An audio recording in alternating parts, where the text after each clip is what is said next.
En tout cas, bande konanga congolais, j'espère que na pesa bino à tout moment ba image ya komona ndenge évolution nzela ya lutende les salama. En tout cas, to pesa mokonza mboka pena longonia na ba initiative à boy. Ça, ce sont des informations vraies et fiables. Ce n'est pas facile. Et ça, na mutu moko te a pesa bino ba vraies informations. Tandis que ngai mo naza sur le terrain, naza conducteur na kati ya terrain.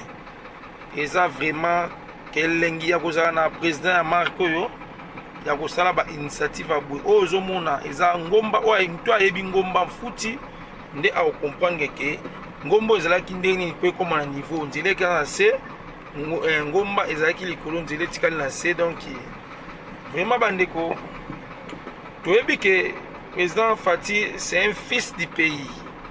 Azana posa ya bakongomani nyonso bazala satisfait na mboka na bango parce que yé aza mwana mboka ezala te ke yo mto lingaka mboko te ovandi na yo mwasi na lambilo madesu na loso aloleki na TV pour nous loba n'importe quoi devant président de la République. Yaya faut zaka poli hein, faut vraiment zaka poli devant chef de l'État pour mutuko sala ba initiative à boye eza vraiment facilité ndeko eza sa facilité de Moudi jusqu'à l'aéroport, ça fait totalité 64 km.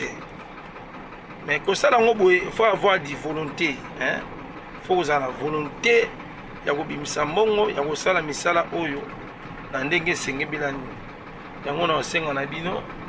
Na senga na bino take bino nyoso bana mboka. Ya.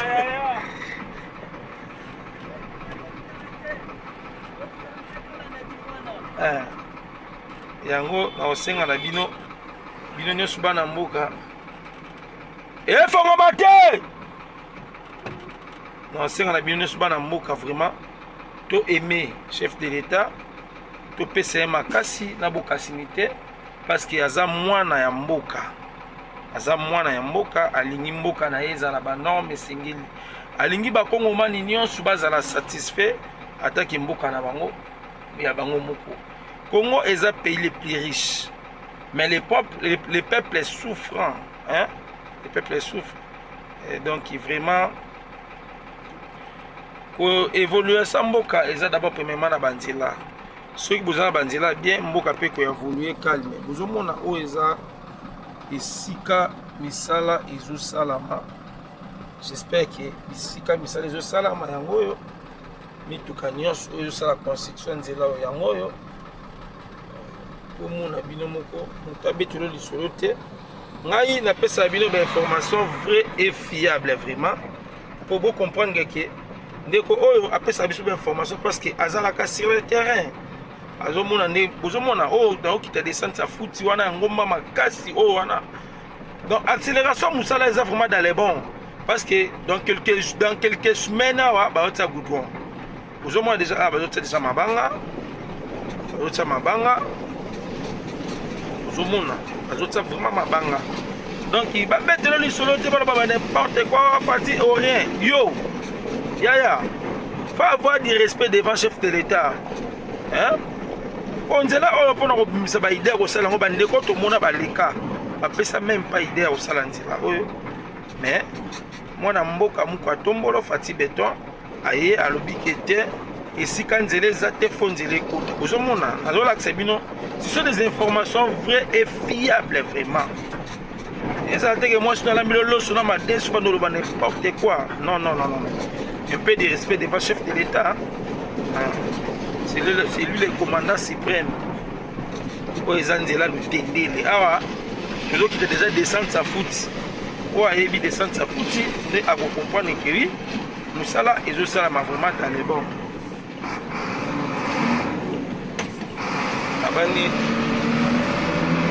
bilembo oyo eza devoir na mwana mboka azotikela na bandeko mosusu bakoya bakosa biso te bakosa biso te au chef de l'État azosala Fati Beto fils du pays eza un devoir grave.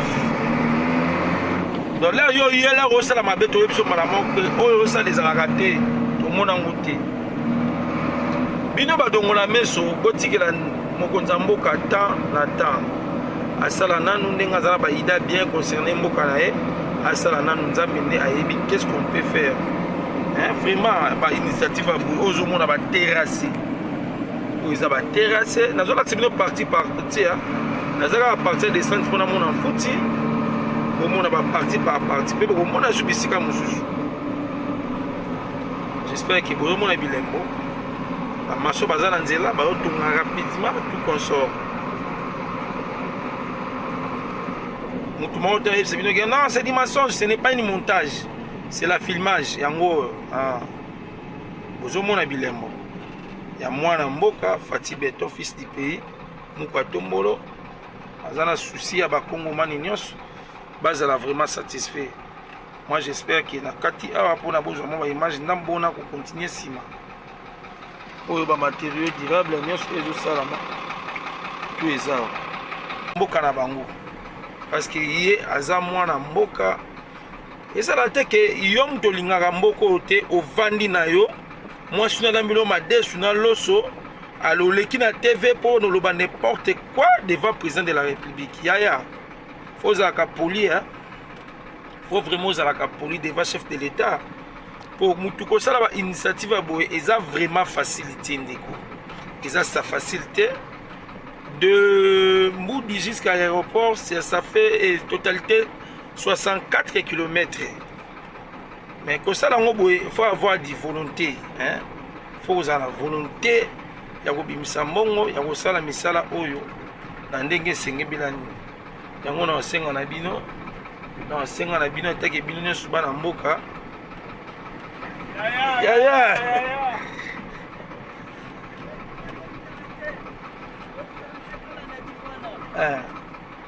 yango na osenga na bino nyonso bana mboka efongoma te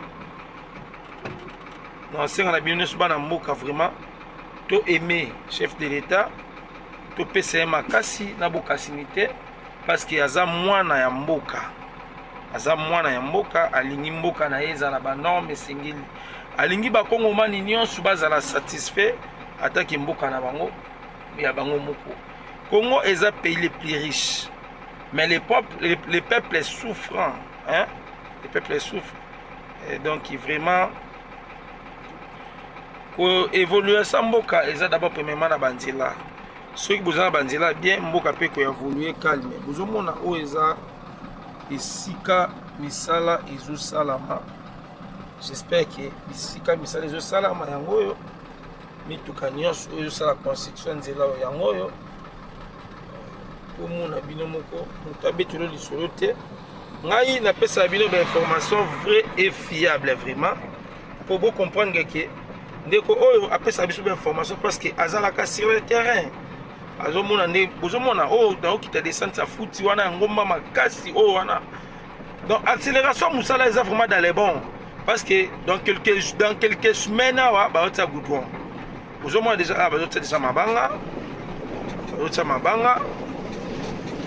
bozomona bazotia vraiment mabanga donc babetelo lisolo te bana baba n'importe quoi parti au rien yo yaya faut avoir du respect devant chef de l'État onzela oyo mpona kobimisa baidea kosala yango bandeko tomona baleka bapesa même pas idea kosala nzela oyo mais mwana mboka Mouka Tombolo Fati Beton aye alobi ke te esika nzela eza te fo nzela ekota bozomona nazolakisa bino ce sont des informations vraies et fiables vraiment ezala te ke mwasi nalambilo loso na madesu bandoloba n'importe quoi non un peu de respect devant chef de l'État c'est lui le commandant suprême oyo eza nzela lutendele awa tozokita déjà descente sa futi oyo ayebi descente sa futi nde akocomprendre keri mosala ezosalama vraiment dans le bon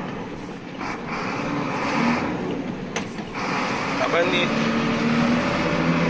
bilembo oyo eza devoir na mwana mboka azotikela na bandeko mosusu oyo bakoya bakosa biso te bakosa biso te mpo oyo chef de l'État azosala Fati Beton fils du pays eza un devoir grave donc là yo yela osala mabe toyebi so malamu ke oyo osala ezalaka te tomona ngo te bino badongola meso botikela mokonzi ya mboka temps na temps asala nanu ndenge azala baida bien concerné mboka na ye asala nanu nzambe nde ayebi qu'est-ce qu'on peut faire vraiment bainitiative ya boye ozomona baterrasse oyo eza baterrasse nazolakisa bino parti parti nazalaka partir de centre mpona mona mfuti bomona baparti par parti mpe bokomona su bisika mosusu